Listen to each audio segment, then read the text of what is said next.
Film diawali dengan memperlihatkan seorang sniper Amerika bernama Bob Lee Schweiger dan sahabatnya yang bertugas sebagai pengarah sniper bernama Donnie. Mereka berdua sedang standby di atas sebuah bukit. Tak lama kemudian, terpantau dari jauh rangkaian pasukan Amerika pulang dari wilayah konflik. Di saat yang bersamaan, ternyata mereka sedang dikejar oleh beberapa pasukan musuh. Bob dari jarak jauh berhasil menumbangkan dua orang penjahat yang mencoba menghadang rangkaian.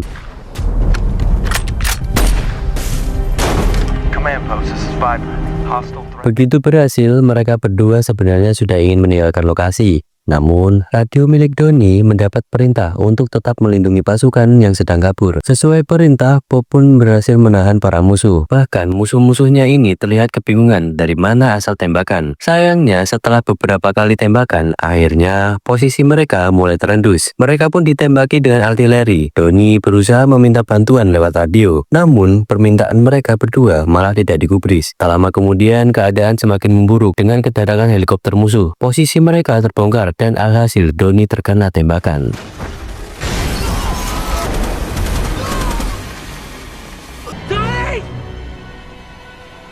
Bob kemudian menggunakan senapan yang lebih besar untuk menumbangkan helikopter musuh yang mengincarnya.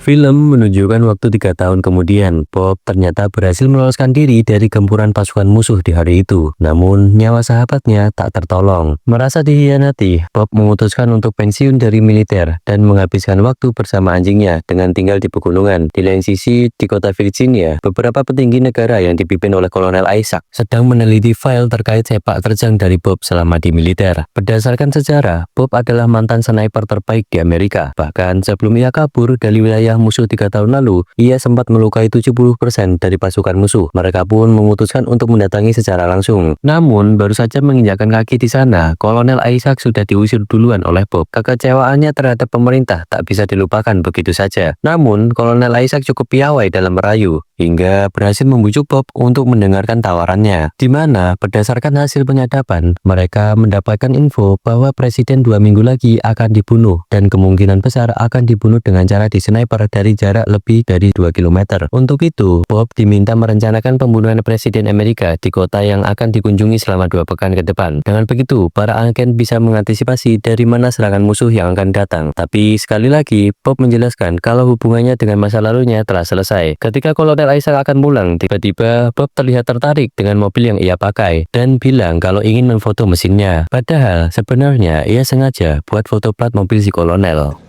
He didn't need a photo of the engine. No, he doesn't give a rat's ass. This is our guy. I thought he turned you down.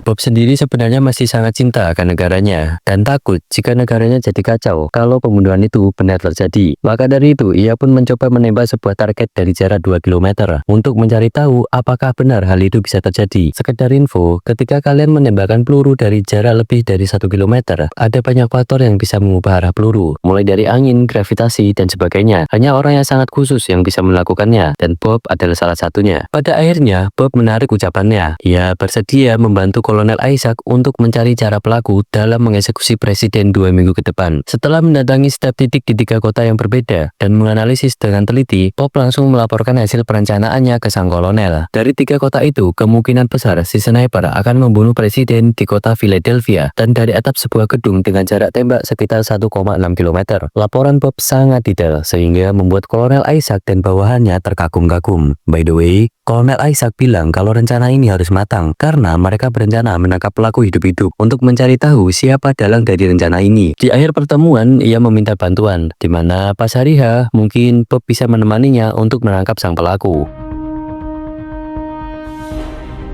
Akhirnya, hari yang ditunggu-tunggu pun tiba. Para agen FBI mulai berjaga di sekitar lokasi. Beberapa sniper penjaga sudah berjaga di atap-atap gedung. Bob dan kolonel memantau dari jauh di sebuah gedung tua. Tak lama kemudian, sang polisi lokal ikut masuk ke ruangan, dan kolonel memperkenalkannya ke Bob. Bob Lee Schweiger. You weren't snapped, officer. Again. It's an honor. Singkat cerita, tibalah pas acara pidato presiden. Setelah menghitung arah angin dan sebagainya, Bob memperingatkan kolonel untuk mengerahkan anggotanya untuk segera menangkap pelaku. Tapi yang terjadi malah... He's loaded. Win matches is set up. Take him now. Take out the steam.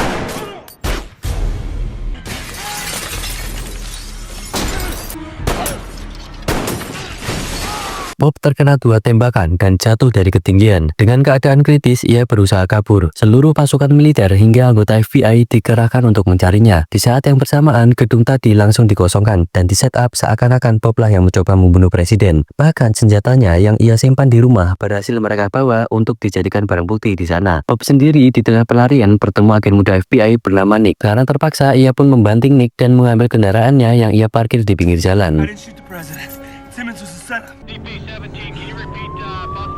Luka Bob sendiri semakin parah. Ia harus segera menghentikan kendaraannya atau dirinya bisa kehilangan kesadaran. Ia pun masuk ke tempat cuci mobil otomatis. Pas di sana, ia membobol jok belakang untuk mengambil kotak P3K yang seingatnya sudah menjadi protap bagi semua mobil anggota FBI. Dengan alat seadanya, ia berhasil sedikit mengobati lukanya dan kembali kabur.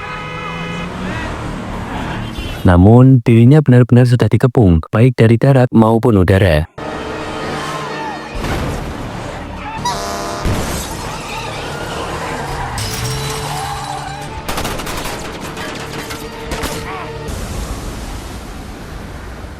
Bob berhasil kabur dengan bergelantung pada kapal tongkang. Saat sampai ke daratan, ia berhasil menemukan sebuah mobil tua untuk dipakai. Para polisi dan pasukan militer tak berhenti mencarinya. Pemberitaan tentang dirinya tersebar ke seluruh negeri.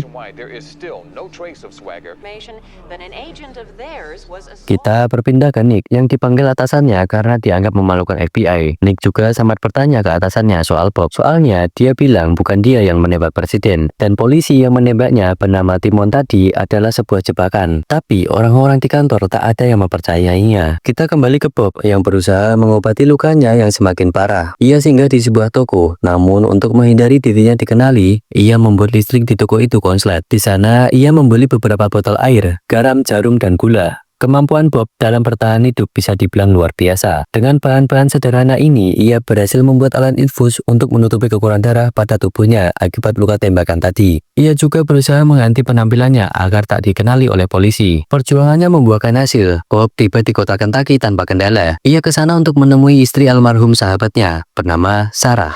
By the way, Bob mendatangi Sarah karena Donnie dulu bilang kalau istrinya mau masuk sekolah perawat dan dia pikir bakal bisa mengobati lukanya. Namun ternyata faktanya Sarah malah masuk jurusan lain. Walaupun awalnya Bob diusir, tapi untungnya Sarah langsung percaya akan semua perkataan Bob. Ia bahkan membantunya membeli barang-barang yang Bob sudah list. Barang-barang itu merupakan alat-alat sederhana yang bisa digunakan untuk melakukan operasi demi mengeluarkan peluru yang bersarang pada tubuh Bob. Ready for this? Di saat yang bersamaan, Nick semalaman stay di kantor karena penasaran akan perkataan Bob. Ia meneliti segala barang bukti yang ada, mulai dari peluru yang digunakan oleh pelaku, rekaman video, bahkan latar belakang dari Bob. Ia tak bisa tidur sampai pagi, dan ketika teman kantornya datang yang merupakan sekretaris para petinggi di sana, Nick menyampaikan hasil investigasinya. Salah satunya yang paling aneh menurutnya, bagaimana seorang Bob bisa meleset. By the way, sekedar info, tembakan kemarin tak mengenai Presiden Amerika, melainkan seorang pemuka agama dari Afrika yang berdiri tepat di samping presiden. Nick menunjukkan hasil tembakan Bob di masa lalu dari jarak 1 kilo lebih, di mana dari 5 tembakan dengan arah angin yang berubah-ubah pun, titik sasaran Bob hampir tak bergeser. Sedangkan kemarin dengan angin yang tenang, tiba-tiba Bob menembak seseorang yang jauh di sebelah presiden. Anehnya lagi, ternyata polisi yang menembak Bob kemarin bernama Timon semalam ditemukan tewas di sebuah gang akibat perampokan. Hal ini membuatnya semakin yakin kalau semua ini adalah sebuah konspirasi.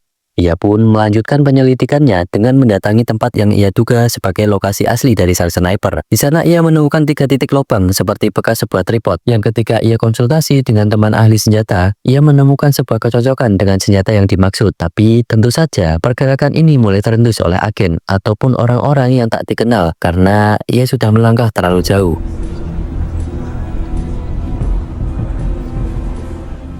Setelah semingguan beristirahat, kondisi luka Bob akhirnya semakin membaik. Namun ada hal lain yang membuatnya semakin sakit hati. Karena ternyata saat polisi menggeledah rumahnya, ia menembak mati anjing kesayangannya. Bob pun berjanji akan membantai habis Kolonel Isaac bersama bawahannya. Malamnya, Bob kembali meminta bantuan ke Sarah. Tapi ia sempat tak enak hati karena melibatkan istri sahabatnya terlalu jauh dalam hal ini. Namun Sarah sendiri meyakinkan bahwa ia bersedia membantu karena dahulu Bob adalah satu-satunya sahabat dari almarhum suaminya. Keesokan harinya Bob berhasil memanfaatkan rasa ingin tahu dari Nick. Di saat Nick lagi bersantai di sebuah rumah makan, Sarah menyamar dengan mengatakan bahwa ia sempat bertemu dengan Bob dan menceritakan soal kejadian asli dari penembakan kemarin. Sarah kemudian menyerahkan foto nomor rangka kendaraan milik Kolonel Isaac yang Bob sempat foto jauh hari sebelumnya. Pertemuan singkat itu berhasil membuat Nick semakin penasaran dan membuatnya menggunakan fasilitas kantor untuk melacak nomor kendaraan tersebut. Tentu saja tindakan itu membuat Kolonel Isaac dan bawahannya langsung mencurigai Nick. Ia mengira kalau Nick bekerja sama dengan Bob dan alhasil di suatu siang tiba-tiba ia diculik oleh beberapa orang agen. Nick disiksa habis-habisan. Mereka bahkan sudah mempersiapkan alat agar Nick dikira mati akibat bunuh diri. Namun tiba-tiba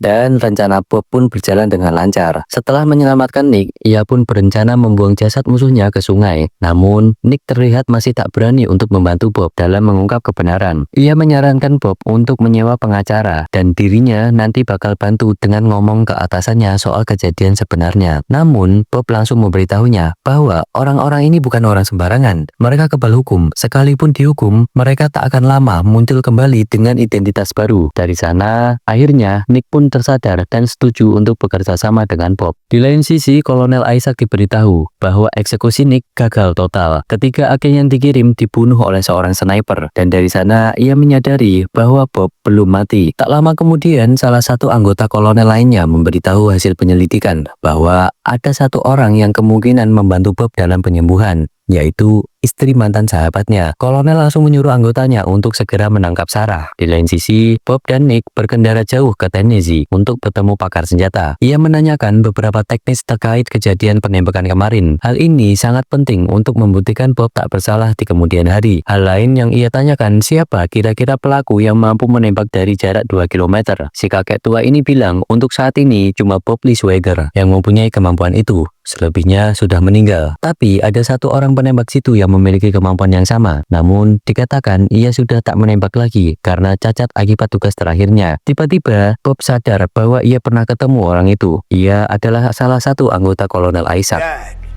Never heard from him no more. I met the son of a bitch.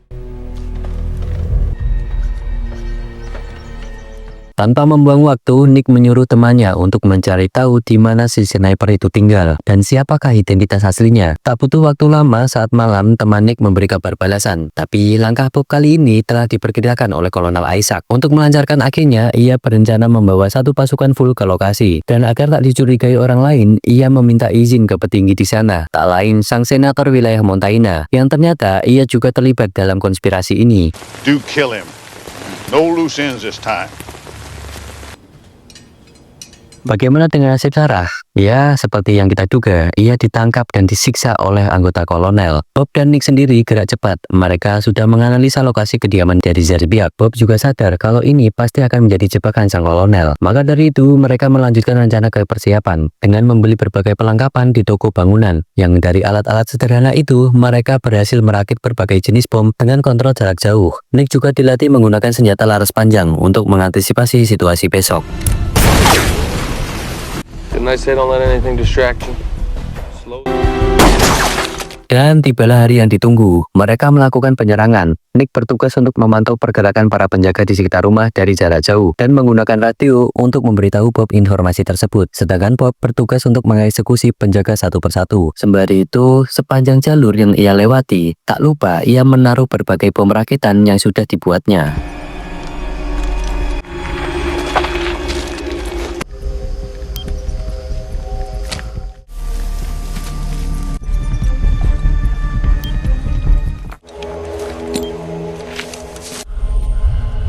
Dan rencana pun berjalan dengan lancar. Bob berhasil menaruh Zerbiak di bawah todongan senjatanya. Namun nampaknya Zerbiak juga sudah menanti kedatangan Bob. Di sana keduanya pun mulai bercerita tentang alasan utama mengapa Bob dijadikan tumbal dalam rencana sang kolonel, di mana ternyata memang target utama dari pembunuhan ini bukan presiden, melainkan sang pemuka agama di Afrika yang berdiri tepat di sampingnya. Tapi apa alasannya? Ternyata kolonel khawatir kalau si pemuka agama ini ngadu ke presiden soal kolonel dan anggotanya yang membantai sebuah desa di Afrika yang berisikan 400 jiwa. Mereka semua dibantai tanpa peringatan demi jalur pipa sebuah perusahaan minyak milik Amerika di sana. Kolonel Isaac itu tak bekerja sendirian. Ia hanyalah kaki tangan dari sang senator yang kita lihat tadi. Begitu percakapan selesai, Zerbiak langsung bunuh diri. Sedangkan Nick dari tadi sudah memperingati Bob kalau sekeliling rumah telah dikelilingi oleh puluhan pasukan militer. Bob menyuruh Nick untuk ke posisi B dan menjalankan rencana yang mereka sudah atur.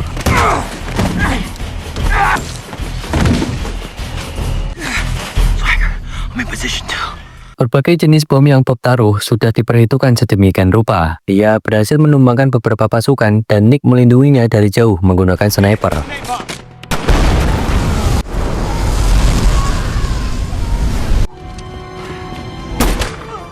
Namun, masalah besar muncul ketika pasukan musuh menggunakan helikopter untuk menyudutkan mereka berdua. Tapi, untung saja, mereka menemukan sebuah tangki bahan bakar yang bisa dijadikan senjata untuk menjatuhkan sang heli, hingga mereka berhasil kabur dari sana.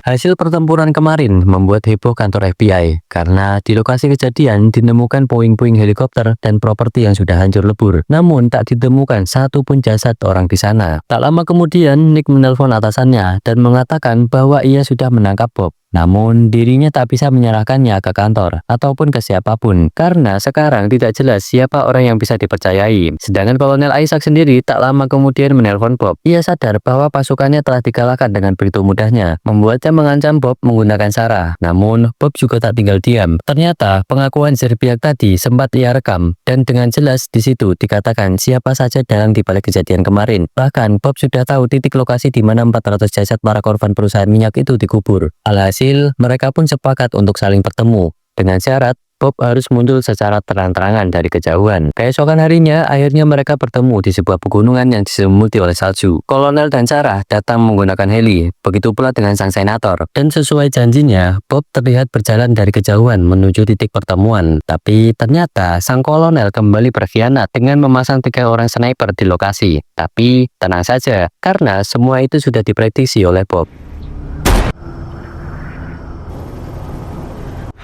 Is there anybody else? No. Bahkan Bob berhasil memutuskan lengan salah satu bawahan anggota sang kolonel.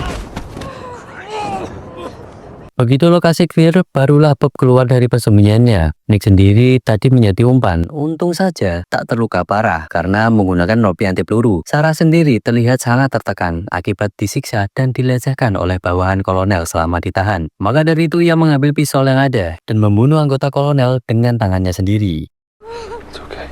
Give me the gun. Sang senator yang melihat kemampuan Bob merasa kagum dan malah menawarkan Bob pekerjaan untuknya. Namun ia mengatakan orang macam apa yang mau bekerja untuk membunuh sepertinya. Akhirnya to the point, rekaman pengakuan kemarin diminta oleh sang senator. Namun Bob malah membakar rekaman itu di depan mereka. Menurutnya barang bukti ini tidak akan bisa digunakan oleh siapapun karena begitu diserahkan ke aparat hukum yang ada malah disabotase sebagaimana si polisi yang kita lihat di awal film. Di lain sisi, semalam Nick menyuruh seseorang untuk mengantarkan surat ke atasannya. Surat itu berisikan lokasi dan waktu pertemuan mereka di hari ini. Makanya tak lama kemudian FBI tiba di lokasi. Sang senator beserta kolonel hanya tersenyum karena pada akhirnya Bob ditahan tanpa bisa membuktikan dirinya tak bersalah. I won.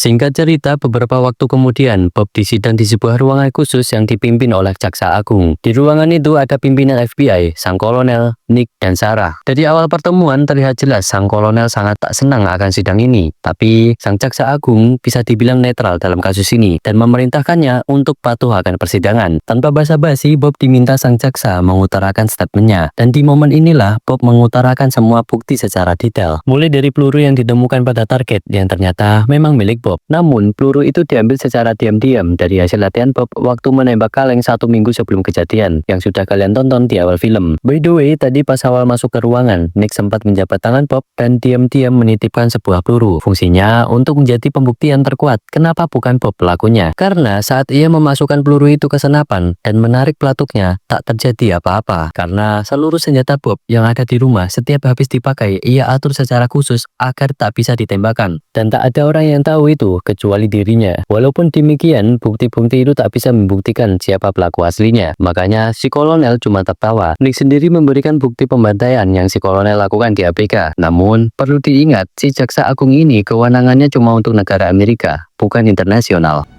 These events occurred in another country outside of our... This isn't the world court, Sergeant. I win. You lose. Pada akhirnya, Bob dinyatakan tidak bersalah. Ia pun dibebaskan. Tapi tetap saja, sang senator dan kolonel bersama anggotanya bebas menikmati hidup, padahal sudah melakukan perbuatan bejat sekian banyak. It's not the Wild West where you can clean up the streets with a gun. Public swagger, you're free to go. You should have seen the look on the Attorney General's. Maka dari itu, beberapa waktu kemudian, saat sang senator dan kolonel lagi asik bersantai di villa mewahnya yang berada di tengah hutan, tiba-tiba mereka dibantai oleh Bob. They requested you. Turn off the lights. Jika hakim negara tak bisa membuat mereka menebus dosanya selama ini, maka cukup senjata Bob yang menjadi hakim bagi mereka. He's under the floor!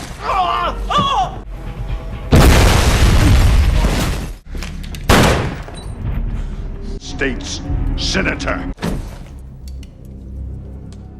Bob juga mengatur agar kolonel dikira menembak sang senator, serta ia meledakkan rumah dengan merusak pipa gas di dalamnya.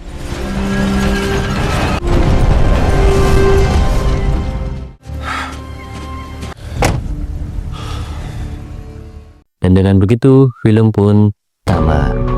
Terima kasih sudah menonton. Bila ada salah kata ataupun kurang mengenakan, Mimin minta maaf. Sampai jumpa di film selanjutnya. Jangan lupa like, komen, dan subscribe.